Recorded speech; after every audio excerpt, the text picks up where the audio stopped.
Olá, é muito bom ter você comigo aqui novamente. Eu sou Elisete Garcilaso e estamos começando mais uma nova edição do Conecta iCast.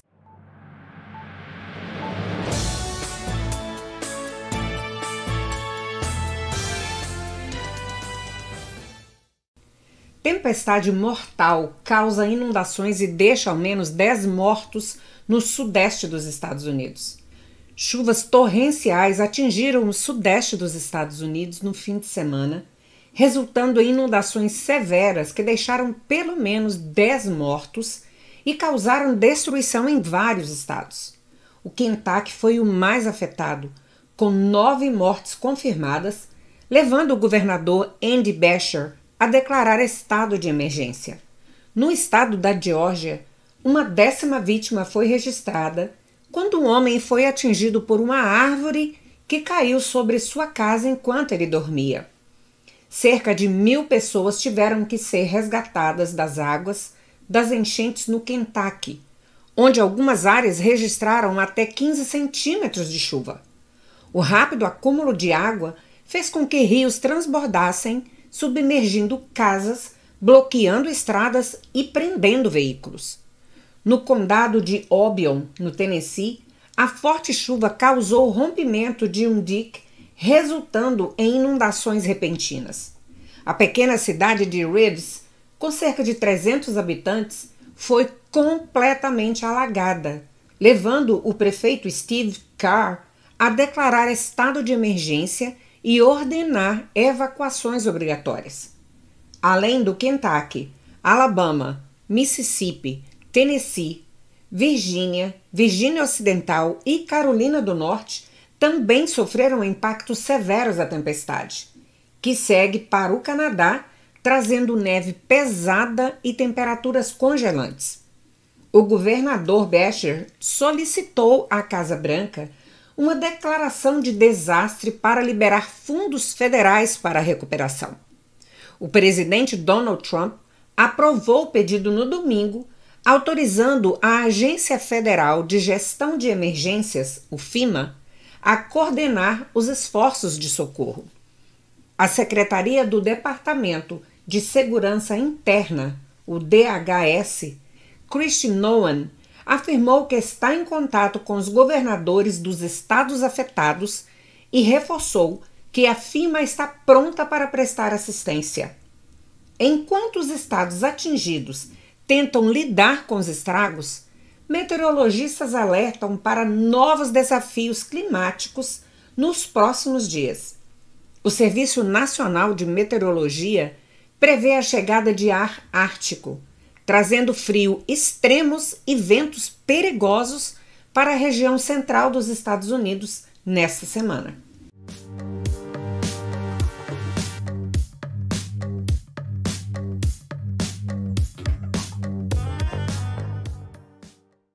Ex-cirurgião francês será julgado por abusos sexuais contra quase 300 pacientes, a maioria menores.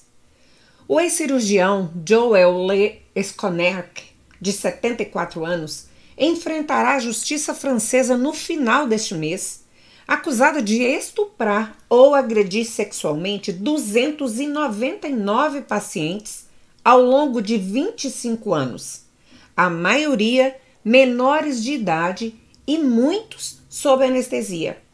O julgamento, que começará dia 24 de fevereiro, deve durar 4 meses e ocorre após outro caso de grande repercussão na França, o dos estupros em série de Gisèle Pelicot. Diferente desse caso, que envolveu 51 réus, o Tribunal de Vennes, no oeste da França, terá apenas um acusado, enfrentando centenas de vítimas. Os crimes teriam ocorrido entre 1989 e 2014, período em que ele trabalhou em 10 hospitais na região. A investigação revelou que o cirurgião abusava de pacientes enquanto estavam adormecidos ou acordando da anestesia. No total, ele enfrenta 111 acusações de estupro e 89 de agressão sexual agravadas pelo fato de ter abusado de sua posição médica e pelo grande número de vítimas menores de 15 anos. 256 das 299 eram menores. A média de idade das vítimas era de 11 anos. Mas o caso mais chocante envolve o estupro de um bebê de 1 ano e a agressão sexual de uma paciente de 70 anos. Ele já está preso por crimes semelhantes e pode ser condenado a até 20 anos de prisão, pena máxima permitida pela legislação francesa. O ex-cirurgião mantinha diários meticulosos de seus abusos, documentando os nomes das vítimas e descrevendo os ataques. Em sua casa, a polícia encontrou mais de 300 mil imagens de pornografia infantil, listas detalhadas e diários armazenados em seu computador. Os crimes vieram à tona em 2017, quando uma vizinha de 6 anos denunciou ter sido violentada por ele.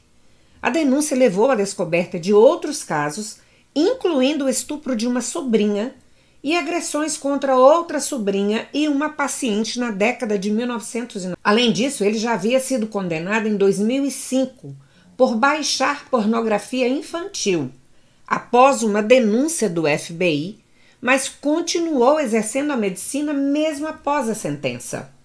A negligência das autoridades permitiu que ele continuasse trabalhando em hospitais mesmo após sua condenação. Em 2023, a associação que luta pela proteção infantil entrou com uma ação contra o governo francês, acusando o Ministério da Saúde e o sistema judiciário de colocar vidas em risco ao permitir que ele continuasse atuando como médico. O advogado do réu afirmou que ele deseja se defender e dar explicações durante o julgamento.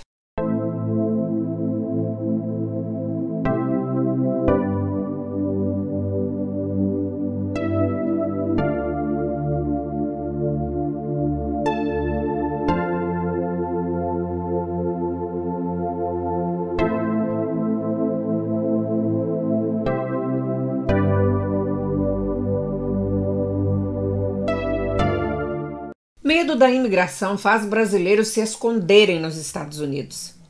A intensificação das ações do ICE, Imigração e Alfândega dos Estados Unidos, sob o governo Trump, tem gerado medo entre imigrantes brasileiros nos Estados Unidos. Muitos estão evitando sair de casa, deixando de trabalhar e até mantendo crianças fora da escola para evitar possíveis deportações. O WhatsApp tem sido um meio crucial de comunicação com grupos de imigrantes, enviando alertas em tempo real sobre a presença de agentes da imigração. Segundo um trabalhador da construção civil na Flórida, o temor de ser separado dos filhos é a maior preocupação. Em Boston, o Brazilian Work Center tem recebido um grande número de pedidos de ajuda financeira, pois muitos não estão trabalhando por medo. A entidade, junto com outras organizações, promove encontros de Conheça Seus Direitos, ajudando imigrantes a se prepararem para possíveis abordagens do ICE e assinarem documentos para que outras pessoas possam buscar seus filhos na escola. Uma professora brasileira em Massachusetts relatou que o medo também afeta as crianças, que questionam sobre o que acontecerá caso o ICE apareça. Desde a posse de Trump, o número de faltas escolares cresceu 50% e muitas famílias têm evitado até mesmo consultas médicas ou idas à igreja. Especialistas apontam que desinformação e boatos nas redes sociais agravam a situação, aumentando o pânico entre os imigrantes e tornando suas vidas ainda mais precárias.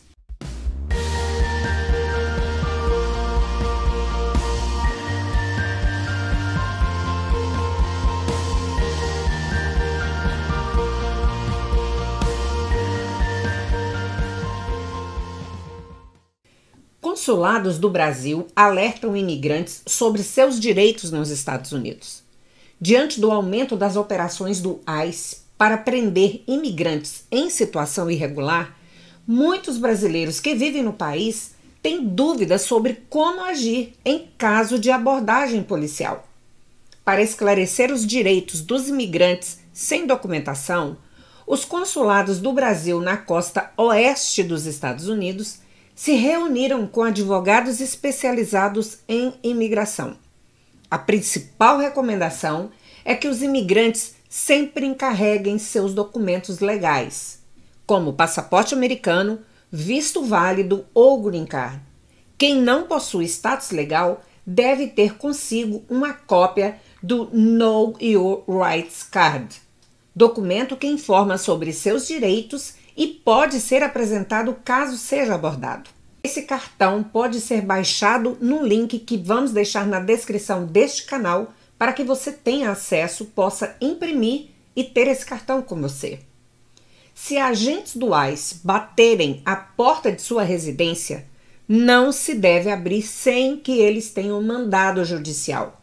O morador tem o direito de pedir que os agentes mostrem o mandado, emitido por um juiz, e pode se comunicar com eles por uma janela ou uma abertura pequena na porta. Para imigrantes com filhos menores de idade, os advogados sugerem a nomeação de um guardião temporário.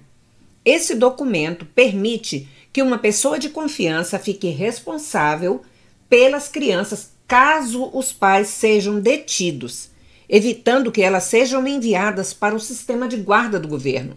Além disso, o guardião deve ter acesso a documentos importantes, como registros de residência e informações médicas das crianças, além de poder gerenciar contas bancárias para pagar fianças ou contratar advogados se for necessário. Os consulados do Brasil nos Estados Unidos não acompanham processos de deportação, pois não possuem autoridade para interferir nesses casos. No entanto, podem prestar assistência em situações específicas, como, por exemplo, fornecer tradutores ou auxiliar na localização de brasileiros detidos pelo ICE. As orientações visam garantir que os imigrantes estejam preparados para lidar com abordagens e saibam como proteger seus direitos diante da fiscalização nos Estados Unidos.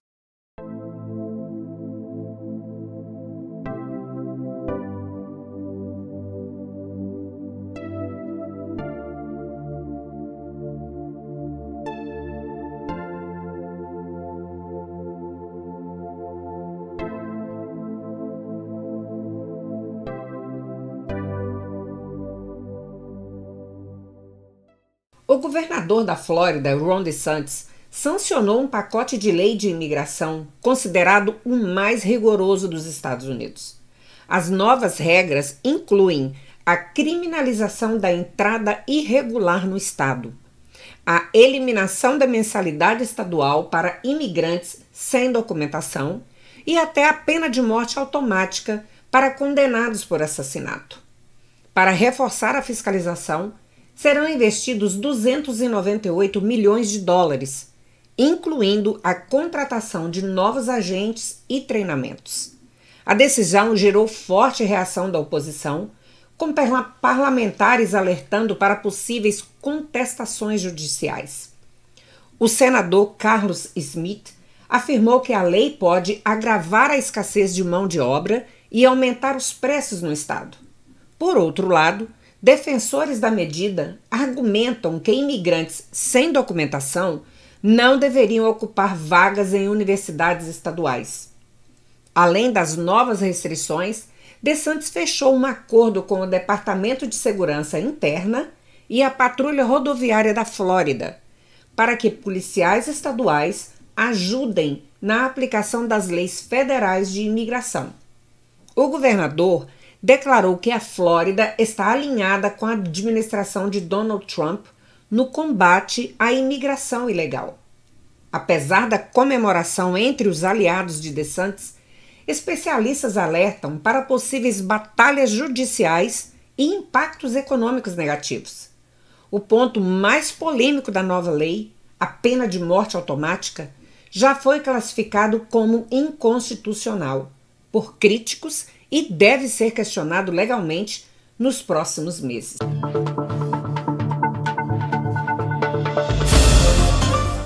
Orlando transformará ônibus em abrigos para moradores de rua. Para enfrentar o aumento da população em situação de rua e a falta de abrigos, a cidade de Orlando adotará uma solução inovadora: transformar ônibus antigos em acomodações móveis para os homeless. A medida foi recebida pelas autoridades locais e é vista como uma resposta imediata ao problema. A proposta prevê a compra de ônibus antigos da Greyhound, que serão reformados para acomodar até 20 pessoas, cada um substituindo os assentos por beliches. Cada veículo custará 175 mil, com um custo operacional estimado em $1 milhão por ano. Os ônibus ficarão estacionados todas as noites no Christian Service Center, localizado no bairro de Paramore, onde já são oferecidos alimentos e serviços sociais para moradores de rua, mas sem a opção de abrigo. A cada noite, 40 pessoas serão selecionadas para utilizar os beliches, enquanto aguardam uma solução de moradia mais permanente. A proposta será analisada pelo Conselho Consultivo da Agência de Redesenvolvimento Comunitário, em 26 de fevereiro, e pelo Conselho Municipal, em 24 de março. Caso seja aprovada, os ônibus poderão começar a operar no verão. Os veículos serão adquiridos com recursos do programa Accelerate Orlando, financiado pelo American Rescue Plan Act de 2021, a CRA. Ficará responsável por destinar os $1 milhão anuais para cobrir os custos de operação. As reformas dos ônibus serão realizadas pela organização The Source, em Vero Beach. A entidade já administra 3 ônibus-abrigos próprios e implementou projetos semelhantes em cidades de Rhode Island e Illinois. O prefeito Buddy Dyer e outras lideranças municipais têm defendido que outros governos locais na região ajudem a financiar novos abrigos, mas até o momento, Orlando continua sendo a única cidade da área a fornecer essa assistência em larga escala.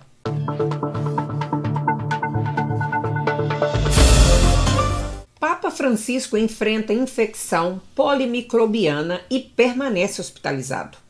O Vaticano anunciou nesta segunda-feira, dia 17, que o Papa Francisco, de 88 anos, enfrenta uma situação clínica complexa devido a uma infecção polimicrobiana no trato respiratório.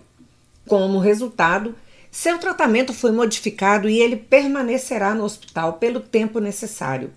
Segundo o comunicado oficial, os exames realizados nos últimos dias indicaram a necessidade de ajustes na terapia para tratar a infecção. Apesar disso, o pontífice está de bom humor, conforme relatado pelo porta-voz do Vaticano, Matteo Bruni. Francisco foi internado na sexta-feira, dia 14, no Hospital Gemelli, em Roma, após mais de uma semana apresentando sintomas respiratórios. No domingo 16, devido à sua condição de saúde, ele não pôde realizar sua oração semanal na Praça de São Pedro, nem presidir uma missa especial para artistas em comemoração ao ano jubilar da Igreja Católica. Enquanto está hospitalizado, o Papa manteve sua rotina de ligações, incluindo conversas com membros de uma paróquia católica em Gaza. Fiéis relataram que ele parecia cansado, mas continuava de bom humor. Diante do quadro clínico, o Vaticano cancelou a visita de Francisco aos estudos de cinema em Roma, programada para essa segunda-feira. No entanto, no domingo, ele expressou gratidão pelo apoio recebido, escrevendo em sua conta no X, o antigo Twitter: "Obrigado pelo carinho, oração e proximidade com que vocês me acompanham nesses dias."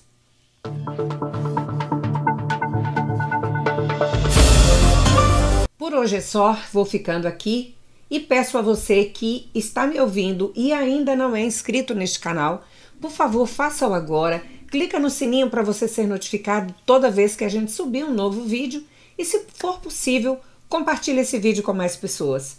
Muito obrigada, nos vemos na próxima edição. Até mais!